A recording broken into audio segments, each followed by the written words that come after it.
Well, hello again. This is the classical homesteading practice, and today we are going to be going through basic skills that you need for your homestead. Now, if you guys were with me for the last podcast where I talked about the 4 main things that you need for a home, skills was a part of it. And in all honesty, it is a humongous thing when it comes to homesteading, because if you don't have certain skills, like cooking or sewing, animal husbandry, or gardening, it'll be a lot harder for you to do your homesteading until you learn these. So let's talk about that for a little bit. I would like to start this out with cooking because I feel like for me, and for most people that I know who are homesteading, this is a humongous part of their life.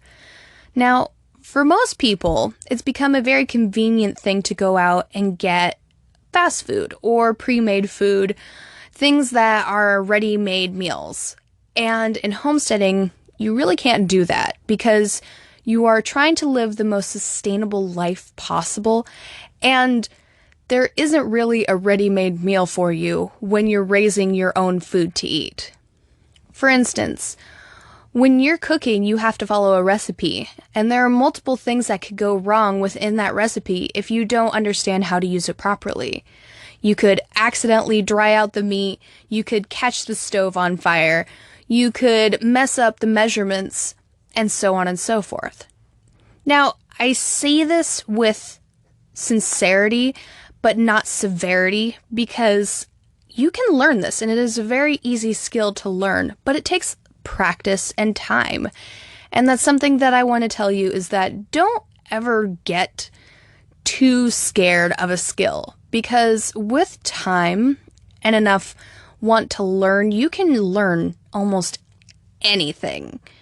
And the reason why I say almost is because there was a person who tried to learn how to fly, and yeah, that didn't work out for him very well because we don't have wings. Anyway, bad joke aside, being able to learn something is understanding the system behind it. So for cooking, learning the system is just following the recipe, understanding the temperatures and the tools that you need in order to carry out your cooking. And for most of us, we have a basic understanding of the skill, whether it's making toast, frying eggs, baking a cake, and so forth. And there are a lot of simple recipes to follow and a lot of simple cooking that you can do in homesteading. But there are things in preparation that you do need to do in order to get those ingredients. For instance, when you have a garden, which is another skill that you're going to need to learn, you are going to have to process a lot of that food. Yes, when it's all grown, there's a lot of food that you can eat fresh. But for instance, like tomato sauce, you're going to want to have that if you are a spaghetti eater. You're going to be processing tomatoes, putting in herbs, putting in oil, and so forth in order to make that tomato sauce, right? So you need to follow a recipe and to learn how to cook it down in order to put it in a can and save it and preserve it for later. Which is also another thing that you need to learn is preserving. Preserving is one of the biggest holy grail items in homesteading because you are going to be preserving a lot of different things, from in the garden to your animals, and finally as a dish to prepare for yourself later, well, for summer, winter, or in between. So being able to can or preserve in any manner is going to help you put that skill in your toolbox. We'll call it a homesteading toolbox to use for later. So being able to preserve, being able to cook and prepare everything from your garden or from your animals is part of cooking itself. Being able to break down your poultry from a carcass into portions of meat is part of cooking and preparation. And this is something, for me personally, I've had many years coming and learning. And I can tell you from experience that there's a lot of times where I have felt discouraged because I have seen a piece of meat that was cut improperly. There was something that I broke from a leek or carrot, and I'm upset about it because it is now a damaged piece of food. And what I've always been told is that you do not need to make things perfect in order to make it preserved. Nothing needs to look nice or fancy in order to have it still edible. It's just food. So give yourself some grace when it comes to learning how to cook. I myself have actually burned water before. No, you don't believe me? My husband likes to make fun of me every chance he gets with it. But I will say, over the years, I have gone from learning to fry eggs and cook pancakes all the way to making delicious loaves of bread, beautiful cakes, wonderful cupcakes, and also using beets and eggs from my garden and my farm in order to make pickled food that I love for everyday purposes. And I feel like if you want to put in the time and the patience to learn that skill, cooking will be a very good thing for you to learn and have fun with in the future of your homestead. And like I was talking about earlier, gardening is definitely going to be the main place that you're going to be pulling your food out of. Because, again, you're going to be having your fruits, your vegetables, your grains, your berries. Everything that you put in the ground can be preserved and put on your table for later. So, gardening is the next skill that we'll really, truly deep dive into. Now, gardening is something that I tell everybody, yes, you can do it. You don't have a black thumb. Again, it's just a skill that you need to learn on and to practice with. And every year that you try, every new season that you're able to grow, you will do better. You will learn more. And even though it may seem discouraging in the forefront or when it happens, because plants are going to die, things aren't always going to go right, it's not always in your control to have a successful garden in some way. The sun could be way too hot, or there could not be enough of it. There might be a lot of rain. And while there are ways to prevent things from happening or going wrong, sometimes it's just out of your control. Now, this doesn't mean that you stop gardening. It just means that you need to learn how to garden around these issues. For me this year, up in the north, we had a nice amount of sun, which means I was able to plant all of my tomatoes outside. And right now, while it is almost September, now that I think about it, I still don't have a ripe tomato. And that is because even though there was an enormous amount of sun, it was very nice and hot, it still wasn't enough to ripen the tomatoes on time.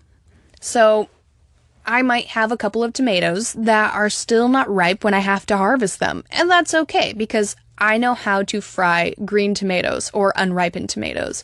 But because I have learned from past experience, I have grown my tomatoes inside the first month and a half indoors and then planted them outside so they would ripen faster than they would have if I had planted seeds outside and started it from there.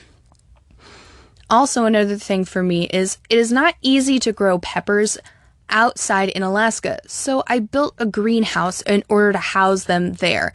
And for the first time in 3 years of gardening, I shouldn't say 3 years of gardening. I have been gardening for over a decade, but I have seriously, competitively grown for 3 years. For the first time in those 3 years, I have gotten bell peppers, serrano peppers, and jalapeno peppers to grow up in the north very successfully. So what I'm trying to tell you is even though it seems discouraging the first couple of times of gardening, do your research. Look at multiple places and people, because each different part of America, or the world for that matter, is going to have a different growing style or growing needs. when you look at somebody down in Arizona or Texas or Florida, and then you try and compare it up to Montana, Wisconsin, Wyoming, it's not going to work out for you because they have completely different growing styles. They have completely different growing seasons as well. So the biggest thing that you need to learn is what your frost date is, the first frost of the year, and what the days are in between for that. And once you figure that out, you know what your growing season is. You also need to learn what plants are going to do best in your area. Now, I'm one of those people who love to try and grow anything. I do plan on putting peach trees up in the north where they're not supposed to be. But for some people, especially when you're being a beginning gardener, growing things, for instance, in the north, root vegetables are a lot easier because this is the temperament that they prefer to be in versus Florida, where orange trees, apple trees, peach trees love to grow in, but root vegetables have a very hard time in actually creating a root. They will actually turn into a plant and blossom instead of growing a root at all. So, when looking at your seeds, looking at your plants, see what grows easily in your area, and then stem from there as you become more confident. You can grow. You do not have a black thumb. You will do great. It just takes time and skill and patience. Which, patience is the next thing that we're going to be talking about when we go into animal husbandry. Animal husbandry is the raising and slaughtering and breeding of animals. So mostly it is breeding for animal husbandry. And in general, animal farming is what we truly look at, which is the raising and cultivating and harvesting of animals. But I wanted to put in animal husbandry as the forefront because if you want sustainability on your homestead, you are going to need to learn how to breed your animals. But first, let's talk about the very beginning. So before you even think of breeding your animals, you need a place to house them. Even before you think of purchasing animals, you need a place to house them. Do not make my mistake in purchasing lackluster items like the $200 Costco chicken house. Those things are garbage, and I would not recommend them to anybody. Go and find a way to either make a birdhouse yourself, find one on Craigslist, or find a contractor who's willing to build a shed or a chicken house for you for a reasonable price. And that is the last one I would say because I would rather you learn carpentry at a basic level and acquire that skill and build a birdhouse for yourself or a shed or a garage or anything like that. And this again is coming from experience, and I taught myself all of these skills independently from anybody else. The only thing that I had with me was books and YouTube. And I have successfully, from a corresponding schematic, made my chicken house, and then made my greenhouse, and then made my duck house. So, if I can do it, starting from basically nothing, I believe that you can do it too. So first thing first, get your infrastructure. Get your supplies, so shavings, straw, feed, waterer, a place to put the feed in, get all of that set up, and then get your animals. Understand that it's going to be the most expensive part by putting in your infrastructure and getting all the supplies. And then the cheapest part about this is actually acquiring the animal. So now you have acquired the animal. You need to make sure that you have the knowledge to have the animal survive. You need to know what kind of food that it needs, what kind of temperatures it can survive in, if it's going to need any kind of heat or blankets or coats. I know it sounds very strange to say coats and blankets, but horses, cattle, sheep, and goats, doing blankets in the wintertime can actually save you from having a heat bill where you would put any kind of electrical heat into a barn, a shed, or etc. So, make sure that you have the knowledge before you go ahead and get your animals as well. And this all just ties into having animals in the first place. If you don't have the knowledge behind it, then you shouldn't have the animal. And that was a very hard thing for me personally to understand, because I really wanted my animals right then and there. But part of animal husbandry, again, is just learning the basics and learning about the animal that you're bringing into your life. Because if you don't know what's going on, the worst thing that could happen is that your animal dies on you. The best case scenario is that your animal is taken care of by some whim of luck. You have done the best that you can with no knowledge backing it, and you have finally got it to have eggs, and you're breeding, and everything is going great. But when you learn, you know exactly what's going on. Everything is a lot easier for you when it comes to feeding them, collecting eggs, egg production for birds, baby production for all your mammals, and then just keeping them in a healthy maintenance state, which will save you money, time, and stress over a long-term period of time when you're homesteading. So, as somebody who has had to deal with the stress of not knowing if her pigs or cattle were bred, and then finding out later that there was a miscarriage, or having to deal with a rooster pecking out 4 different birds and killing them.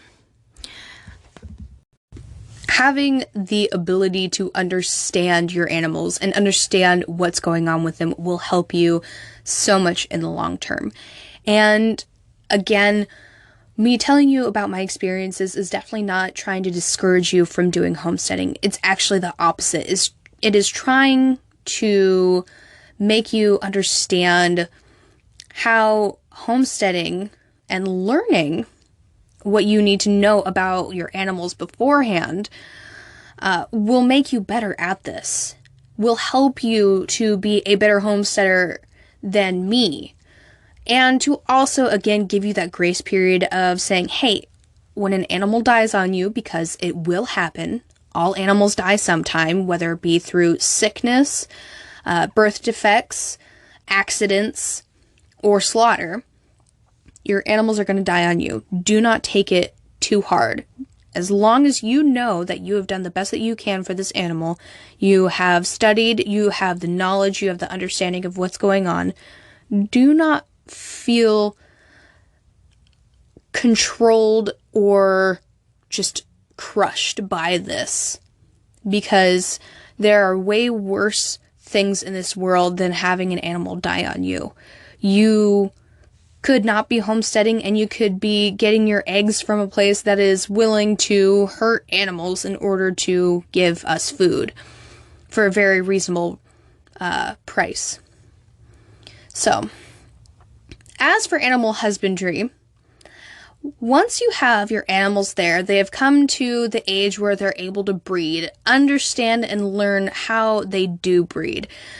Each animal is going to be a little bit different. For instance, chickens, rooster can always stay in there with the hens. As long as he has about 8 to 10 hens, there should be nothing wrong with that flock. He will not pick on them unless there's a specific hen that is having troubles.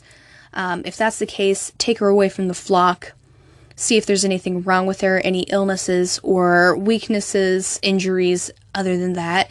And also, sometimes you gotta kick a chicken. I hate saying this. Don't do it very hard. Just do it enough to startle the rooster. But picking on them is the pecking order way, and I've had to gently brush my leg against a rooster who was picking on a hen. And after that happened, the rooster understood that he was not allowed to do that anymore. I'm not telling you that it is okay to abuse your animals. I'm just saying that there's necessary punishment every once in a while. With others, pigs, for instance, and goats, you have your male separated from the females for the most part until breeding season comes, and then you will let them do their business. After they have successfully bred, then you can put the males back in. For goats, having a herd is very nice because goats are herd animals. Male goats would like to still have a male herd. For pigs, you only need one pig, two if necessary, just in case you're concerned, and having a backup pig. They can live together. They will not fight as long as they have the resources to stay together. Pigs are also herd animals, so it's always good to have more than one around. But do know that if you only have one male pig, he's going to be fine as long as he's fed and he's got enough space to move around and have a nice little territory for himself. Geese, most fowl, they have a breeding strategy either where they have a mated pair or they have a flock. And again, all males can be put together with females. The only time that you have a mammal male in with a female would be, let's see, goats, pigs, cattle. Yeah. No, you never have to do that, actually. So you never have to have, on the mammal side of your farm, coexisting mated pair. You never have to have a male and female together. As long as the females have a herd system, you can let the males do their own thing in their own separate paddock. So, hopefully, that was enough information for you at this time. I'm going to stop it here just because we are running a little bit late. I did want to get into sewing as well, but I think I'm going to make that into its own little episode. Alright, I hope this was a fair amount of information to help you with your homesteading desires. This is the classical homesteading practice.